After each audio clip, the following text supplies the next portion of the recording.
ጃዋር ከቴዲ ሪዮት ጋር 2 ሰዓት ላይ ቃለ ምልልስ አለኝ ተገኙ ምናምን የሚል ነገር ፖስቶ ስለነበረ አንዳች ቁም ነገር ለማግኘት በሚል እኔም ጎራ ብዬ ነበርና ከወትሮ በተለየ መልኩ ልዝዝ ያለ ኢንተርቪው ነው ቴዲ ያደረገውና ያው ግልጽ ነው ምንድነው የሆነው። ጃዋርን ወደዚህ ሚዲያ ሲጠራው በጣም በብዙ ልመና እንደመጣ ግልጽ ነው ያስታውቃል። የተነጋገሩት ምንድነው የትግራይን ጦርነት እና ከትግራይ ጦርነት በፊት የነበረውን ጉዳይ አናወራም የሚል ነገር ተስማምተዋል። ምክንያቱም ከዚህ በፊት እንደምታውቁት ቴዲ ሪዮት ምንድነው የሚያምነው የትግራይ ህዝብ እንዲጠላ ትርክቱን ዴቨሎፕ ያደረገው ጃዋር ነው ብሎ ከዚህ በፊት በተደጋጋሚ ጊዜ ተናግሯል። ወደ መቀሌ አባራቸዋለሁ ምናምን እያለ ብዙ ነገር ሰርቶ ህወሓት እንዲባረር የጃዋር ሚና ከፍተኛ ነው። ስለዚህ ጃዋር የጄኖሳይድ ተጠያቂ ነው የሚል ረጅም ጊዜ የቆየ የቴዲ ሪዮት ትርክት አለ። በዛ ዙሪያ ምንም አይነት ቃል ተንፈስ እንዳትል የሚል ነገር ጃዋር ቀደም ብሎ ማስጠንቀቂያ ስለሰጠው በዛ ዙሪያ ምንም ያወሩት ነገር የለም። ሞስት ፕሮባብሊ ጥያቄዎችንም የሰጠው ጃዋር ነው። ለዝዝ ብሎ የተሰጠውን ጥያቄ ይጠይቃል ቴዲ። ጃዋርም ያው ጥያቄውን ቀለል ባለ መልኩ ይመልሳል። ጃዋር ጥያቄውን የሰጠው እሱ ቢሆንም እንደ ድሮ አርቲኩሌት ሆኖ አላገኘሁትም። ቴዲ እንደዚህ ያን ነገር ውስጥ ገብቶ አያውቅም፣ አድርጎ አያውቅም። ኢቭን ፎሎ አፕ ኮሽን ራሱ የለውም። ምንድነው የሚያስታውሰኝ አንድ የፋና ጋዜጠኛ ጠቅላይ ሚኒስትር መለስ ዜናዊን ጥያቄ ሲጠይቅ ማለት ነው። ቴዲ ሪዮትን እንደ ፋና ጋዜጠኛ ውሰዱና ጃዋርን እንደ መለስ ዜናዊ ውሰዱት። ጋዜጠኛው ቀድሞ ጥያቄ ተሰጥቶታል። ከዛ ጥያቄዎቹ ፎሎ አፕ ኮሽን መጠየቅ አይችልም። በጣም በብዙ ክብርና ሳብሚሽን ነው ለጃዋር የመጣውና ድንገት ዛሬ ካበላሸ ተመልሼ እዚህ ሚዲያ ላይ አልመጣም የሚል ነገር ነው አንስቶ የመጣው። ምክንያቱም ከዚህ ካስታውሳችሁ ጃዋር ኢንተርቪው ያደረገ ከሪዮት ጋር፣ ሪዮት ደግሞ ምን አደረገ?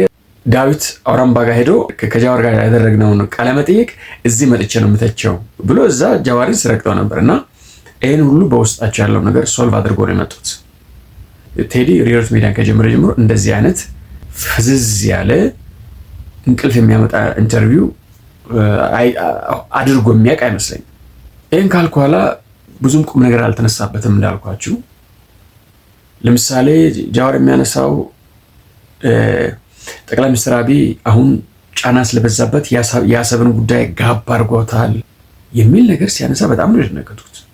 እንደ ሰሞኑ ጠቅላይ ሚኒስትሩ በአሰብ ጉዳይ ላይ እሳት ለብሶ እሳት ጎርሶ የምናገርበት ጊዜ ነው ያቺ አላውቅም። በባለም ይሁን በቦልም ወደ መምጣት አለበት የሚል በጣም አግሬሲቭ ስታንድ ይዞ የመጣውን ሰውዬ በቃ አሁን ትንሽ ስለተከበበ ፍራቻ ምናምንም መጥቶበታል። ስለዚህ የአሰብን ጉዳይ ጋብ አድርጎ እኛ የተጣላ ነው በአሰብ ጉዳይ ሳይሆን ሻዕቢያ ትግራይ በፈጸመው የሰብአዊ መብት ጥሰት ነው ወደሚል ሪቶሪኩን ቀይሮታልና ለዛ ነው የአሰብ ጉዳይ ዝም ያለው አለ። ፖለቲካ እየተከታተልክ ጃዋርን የመሰለ ጉምቱ የፖለቲካል ሳይንስ ሰው ቢያንስ ፓርላማውን ትንሽ ጊዜ ሰጥተው ቢመለከት ኖሮ በጣም ሆት የሆነበት ጠቅላይ ሚኒስትሩ ሌሎች ነገሮች ላይ በኖርማል ቴምፖን ሲናገር የነበረው ያ ቦታ ላይ ግን በቃ ብድግ ብሎ መሄድ ነው የቀረው። ሌላ ኢትዮጵያ በታሪኳ እንደዚያ ነገር ተከባ አታውቅም። ይሄንን ከበባዎች አብይ ነው የሰበሰበው ምናምን አንድ ነገር ልንገር። ብዙ ጊዜ ጃዋር የታሪክ ችግር ነው ያለበት። ኢትዮጵያ ከዚህ በላይ በብዙ እጥፍ ነው የምትከበበው። በደርግ ጊዜ ያው በእሳት በተኩስ ነው የተከበበችው። ሱዳን ኮሎኔል ጃፈር ነሜሬ ጊዜ ጀምሮ ያለው ከበባ፣ ለኢትዮጵያ ያለው ጥላቻ፣ በዚህ በኩል ለሳይድ ባሬ በሰሜን ጦርነት በደርግ ጊዜ ያለው ከበባ አይደለም። ብዙ መቶ ዓመታችን የዘለቀ ከበባ ነው። ትንሽ ለዘብ ያለው አልበሺርና መለስ አልበሺር ለኢንተርናሽናል ክሪሚናል ኮርት ልሰጥ በነበረ ሰሞላ አልበሺር ጋር መለስ ጥሩ ፍቅር ስለጀመሩ የዛን ጊዜ በሱዳን በኩል ያለው ከበባ ጋብ ብሏል። ያችን ኢንስታንት ካልሆነ ኢትዮጵያ ዘላለማን በከበባ ውስጥ ነው ያለችው እና ይሄ አሁን ያለው ከበባ በታሪክ ውስጥ ዝቅተኛ ሊባል የሚችል ከበባ ነው። ኢትዮጵያ ከከበባ ወጥታ አታውቅም። ሪሌቲቭሊ ግን ከበባው አሁን የቀነሰበት ነው። ምክንያቱም የተበተነ ሱዳን ነው ያለን እና የታሪክ ፋላሲው እንደተጠበቀ ነው።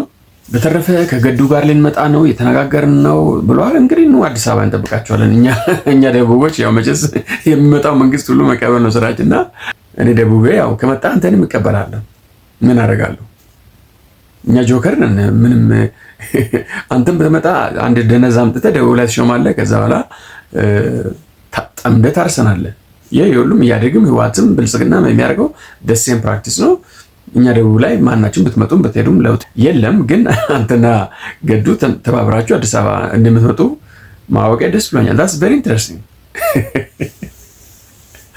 እና ምንድን ነው ማለት ምን አይነት መልስ ትሰጣለህ? ለሪቢዩት ዓለም የማይመች ነገር ነው ጃዋር እያወራ ያለው። አይ ሃቭ ሂውጅ ሪስፔክት። በነገራችን ላይ እኔ ጃዋርን በጣም ማከብረው ሰው ነው። ሀገር ውስጥ ቁጭ ብሎ ሰከን ብል በጣም ጥሩ ለሀገር የሚጠቅም ሰው ነው። ህዝባችንም ምናልባት አንድ ሊያደርግ የሚችል ነው። በዚህ የተነሳ እሱ ከኢትዮጵያ ፖለቲካ ውስጥ መገለል አልወደድኩትም።